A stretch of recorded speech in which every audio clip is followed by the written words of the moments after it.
Hello ನಮಸ್ಕಾರ. News 18 digital ಕಾಂಟೆಂಟ್ಗೆ ಸ್ವಾಗತ. ನಾನು ಶರ್ಮಿತಾ ಶೆಟ್ಟಿ. ಕೊರೋನಾ ನಂತರ ಜನರಲ್ಲಿ ಈ ಹೆಲ್ತ್ ಬಗ್ಗೆ ಅವೇರ್ನೆಸ್ ಜಾಸ್ತಿ ಆಗಿದೆ. ನಾವು ಫಿಟ್ ಅಂಡ್ ಫೈನ್ ಆಗಿರಬೇಕು, ವ್ಯಾಯಾಮಗಳನ್ನ ಮಾಡಬೇಕು, ಹೆಲ್ದಿ ಫುಡ್ ಅನ್ನ ತಿನ್ಬೇಕು, ಸಾವಯವ ಆಹಾರಗಳನ್ನ ಸೇವನೆ ಮಾಡಬೇಕು, ಇಂಥದ್ದೆಲ್ಲ ಅರಿವು ಜಾಸ್ತಿ ಆಗಿದೆ. ಮತ್ತೆ ಕೊರೋನಾ ಕಾಲದಲ್ಲಿ ಲಾಕ್ಡೌನ್ ದಿನಗಳಲ್ಲಿ ನಾವು ಅನುಭವಿಸಿದಂತ ಒಂದು ಕಷ್ಟದ ದಿನಗಳಿದೆಯಲ್ಲ, ಸಂಕಷ್ಟಗಳಿದೆಯಲ್ಲ, ಅಂದ್ರೆ ಮಾನಸಿಕವಾಗಿನೂ ಕುಗ್ಗಿ ಹೋಗಿದ್ದಿರ್ಬೋದು, ಅಥವಾ ದೈಹಿಕವಾಗಿ ನಾವು ನೋಡೋದಾದ್ರೆ ಎಷ್ಟೋ ಜನ ಫ್ಯಾಮಿಲಿ ಮೆಂಬರ್ಸ್ನ ಕಳ್ಕೊಂಡಿದ್ದಾರೆ. ಕೊನೆ ಗಳಿಗೆಯಲ್ಲಿ ಒಂದು ಬೆಡ್ ಸಿಗ್ಲಿಲ್ಲ, ಆಸ್ಪತ್ರೆಯಲ್ಲಿ ಆಕ್ಸಿಜನ್ ಸರಿಯಾದ ಸಮಯಕ್ಕೆ ಸಿಗಲಿಲ್ಲ, ನರಳಿ ನರಳಿ ಪ್ರಾಣ ಬಿಟ್ಟ ಅದೆಷ್ಟೋ ಮಂದಿ ಇದ್ದಾರೆ. ಆ ದಿನಗಳನ್ನ ಯಾರು ಕೂಡ ಮರ್ತಿಲ್ಲ. ಹಾಗಾಗಿ ಕಣ್ಣಿಗೆ ಕಾಣದಂತ ಈ ವೈರಸ್ ಬ್ಯಾಕ್ಟೀರಿಯಾದಿಂದ ಎಷ್ಟು ತೀವ್ರ ರೀತಿಯಲ್ಲಿ ಸಮಸ್ಯೆ ಆಗುತ್ತೆ ಅನ್ನೋದನ್ನ ಕೊರೋನಾ ದಿನಗಳಲ್ಲಿ ನಾವು ನೋಡ್ಬಿಟ್ಟಿದೀವಿ.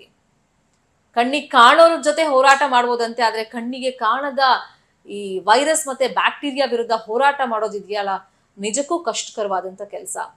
ಸೊ ಈ ವಿಷಯವನ್ನ ನಾನು ಯಾಕೀಗ ರಿವೈಂಡ್ ಮಾಡಿ ಹೇಳ್ತಾ ಇದ್ದೀನಿ, ಹೊಸದಾಗಿ ಏನ್ ಸಮಸ್ಯೆ ಆಗ್ತಿದೆ ಅಂತಂದ್ರೆ, ಈ ವಿಡಿಯೋ ಮುಖಾಂತರ ನಿಮ್ಗೆಲ್ಲ ಹೆದರಿಸ್ಬೇಕು ಅಂತಲ್ಲ, ಒಂದು ಅವೇರ್ನೆಸ್ ಇರ್ಲಿ ಅನ್ನೋ ಕಾರಣದಿಂದ, ಉದ್ದೇಶದಿಂದ ಈ ವಿಡಿಯೋದಲ್ಲಿ ನಾನು ಗೀಲನ್ ಬಾರ್ ಸಿಂಡ್ರೋಮ್ ಅಥವಾ GBS ಅನ್ನೋ ಕುರಿತಂತೆ ನಿಮ್ಗೆ ಮಾಹಿತಿಯನ್ನ ಕೊಡ್ತಾ ಇದ್ದೀನಿ. ತಜ್ಞ ವೈದ್ಯರು ಹೇಳೋ ಪ್ರಕಾರ ಈ ವೈರಸ್ ಅಥವಾ ಬ್ಯಾಕ್ಟೀರಿಯಾ ಇನ್ಫೆಕ್ಷನ್ ನಿಮ್ಗೆ ಮೊದಲೇ ಆಗಿದ್ರೆ ಈ GBS ಅಟ್ಯಾಕ್ ಆಗುವಂತ ಚಾನ್ಸಸ್ ಇರುತ್ತಂತೆ. ಈಗ ಮಹಾರಾಷ್ಟ್ರ ಭಾಗದಲ್ಲಿ ನೋಡೋದಾದ್ರೆ 100ಕ್ಕೂ ಅಧಿಕ ಕೇಸ್ಗಳು ವರದಿ ಆಗ್ತಾ ಇದೆ. ಪುಣೆಯಲ್ಲಿ ಒಬ್ರು ಇದರಿಂದಾಗಿ ಮೃತಪಟ್ಟಿದ್ದಾರೆ. ಹಾಗಾದ್ರೆ ಈ GBS ಅಥವಾ ಗೀಲನ್ ಬಾರ್ ಸಿಂಡ್ರೋಮ್ ಅಂದ್ರೆ ಏನು? ಇದೊಂದು ಮಾರಣಾಂತಿಕ ಕಾಯಿಲೆ ಅಂತ ತಜ್ಞ ವೈದ್ಯರು ಹೇಳ್ತಾ ಇದ್ದಾರೆ. ಈ ಹಿಂದೆ ನಾವು ಪೆರು ಮತ್ತೆ ಆಫ್ರಿಕನ್ ಕಂಟ್ರೀಸ್ ಅಲ್ಲಿ ಇದನ್ನ ನಾವು ನೋಡ್ತಾ ಇದ್ವಿ. ಬಟ್ ಈಗ ಭಾರತಕ್ಕೂ ಇದು ಕಾಲಿಟ್ಟಿರೋದ್ರಿಂದ ಮತ್ತೆ ವೇಗದಲ್ಲಿ ಇದು ಸಾಕ್ತಾ ಇದೆ. ಇದು ಸಾಂಕ್ರಾಮಿಕ ರೋಗ ಅಲ್ಲ, ಕೊರೋನಾ ರೀತಿಯಲ್ಲಿ ಒಬ್ರಿಂದ ಒಬ್ರಿಗೆ ಹರಡುವಂತ ಕಾಯಿಲೆ ಖಂಡಿತ ಅಲ್ಲ.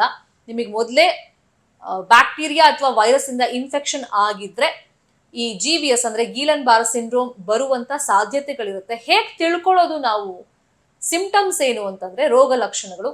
ಈಗ ಮೆದುಳು ಮತ್ತೆ ಬೆನ್ನು ಹುರಿ ಮೇಲೆ ತೀವ್ರ ರೀತಿಯಲ್ಲಿ ಇದು ಎಫೆಕ್ಟ್ ಮಾಡುತ್ತೆ. ಈ ಗೀಲನ್ ಬಾರ್ ಸಿಂಡ್ರೋಮ್ ನಿಧಾನವಾಗಿ ನಿಮ್ಮ ದೇಹದಲ್ಲಿರುವಂತ ಪ್ರತಿರೋಧ ಶಕ್ತಿ ಕಡಿಮೆ ಆಗ್ತಾ ಹೋಗುತ್ತೆ. ಆಮೇಲೆ ತುಂಬಾ ಸುಸ್ತಾಗೋದು, ಅಸ್ವಸ್ಥತೆಯಿಂದ ನೀವು ಬಳಲೋಕೆ ಶುರು ಮಾಡ್ತೀರಾ. ಅದಾದ್ಮೇಲೆ ಪ್ಯಾರಾಲಿಸಿಸ್ ಆಗ್ಬೋದು, ಅಥವಾ ನರ ದೌರ್ಬಲ್ಯ ಸಂಭವಿಸ್ಬೋದು.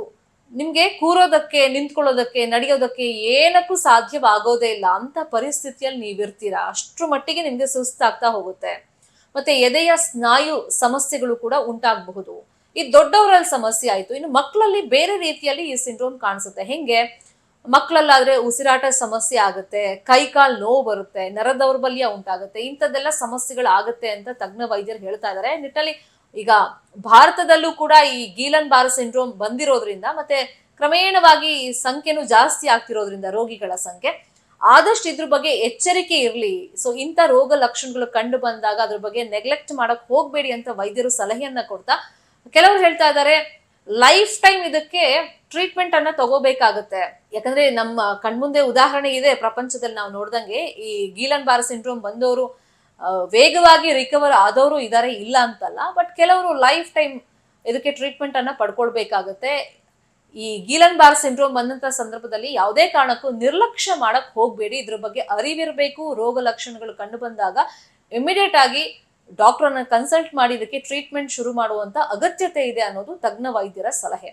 News 18 ಕನ್ನಡ ನಾವು ಎಲ್ಲಾ ಡಿಜಿಟಲ್ ಮೀಡಿಯಾ ಪ್ಲಾಟ್ಫಾರ್ಮ್ ನಲ್ಲೂ ಲಭ್ಯವಿದ್ದೀವಿ. ನಮ್ಮನ್ನ ಫಾಲೋ ಮಾಡಿ, ಸಬ್ಸ್ಕ್ರೈಬ್ ಮಾಡಿ. Thank you so much.